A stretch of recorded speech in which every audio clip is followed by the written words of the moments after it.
گەڕانەوەی تەرمی سارد و سڕی ڕۆڵەیەکی دیکەی دەڤەری ڕاپەڕینە بۆ نێو کەسوکارەکەی محەممەد حەسەنی تەمەن 21 ساڵ کە لە خۆشەویستیە پێیان وتووە مانی لە چەند ڕۆژی ڕابردوودا لە وڵاتی بەریتانیا بە جەڵدەی دڵ کۆچی دوایی کرد.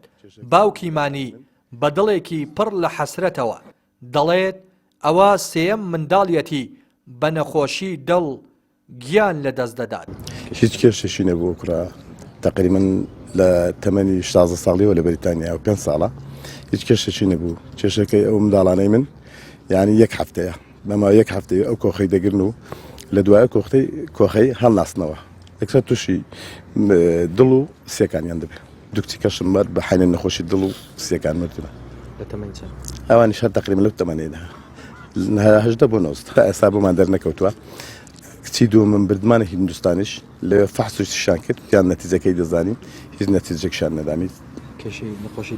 سەرەتا یەک کێشیان نییە یعنی وەکو پێم گوتی بەماوەی یەک هەفتەیەگە ئەو کۆخەیان گرت یعنی تووشی ئەو نەخۆشیشتانە دەبن. سەرۆکی کۆمەڵەی پەنابەرە گەڕاوەکان دەڵێت لەم ساڵدا زیاتر لە 6500 کەس لە هەرێمی کوردستانەوە بۆ وڵاتانی ئەوروپا کۆچیان کردووە.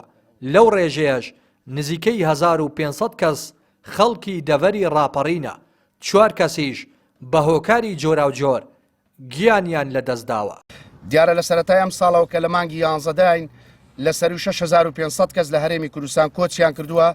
لەم ئامارە لەم ڕێژەیە بە نزیکی 1500 کەس خەڵکی دەڤەری ڕاپەڕینە کە دەڤەری ڕاپەڕین وەک هەمومان دەزانین ڕێژەی دانیشتوانی بە نزیکی 450,000 کەسە بەراورد بە شارەکانی تری وەکو پارێزگای هەولێر و دەهۆک و سلێمانی زۆر کەمترە. بۆیە دەکرێت ئێمە هەمیشە وتومانە بە پێی داتا کە ڕێژەی لە 180 بەرئەم دەڤەرە دەکەوێت. و لەم ڕێگادا ئەم ساڵ بەداخەوە 4 گەنجمان بۆتە قوربانی کە دوانیان گەڕێنراونەتەوە بە زێدی خۆیان شاد کراوەتەوە و دوو دانەش لە چاوەڕوانیداین. دەکرێت ئێمە بڵێن بێکاری نادادی یەکێکە لە بنچینەوە کارەکانی کۆچکردن کە گەنجان تاکە بژاردەیانە ڕێدەکەن نیشتیمان جێدەهێڵن. دەکرێت بڵێن ڕادەکەن لە نیشتیمان لە دەست نادادی لە دەست بێکاری. کۆچی هاوڵاتیانی هەرێمی کوردستان بە تایبەتیش گەنجان بۆ وڵاتانی ئەوروپا و خۆرئاوە لە دوای ڕاپەڕینەوە زیاتر بوو بە دیاردا.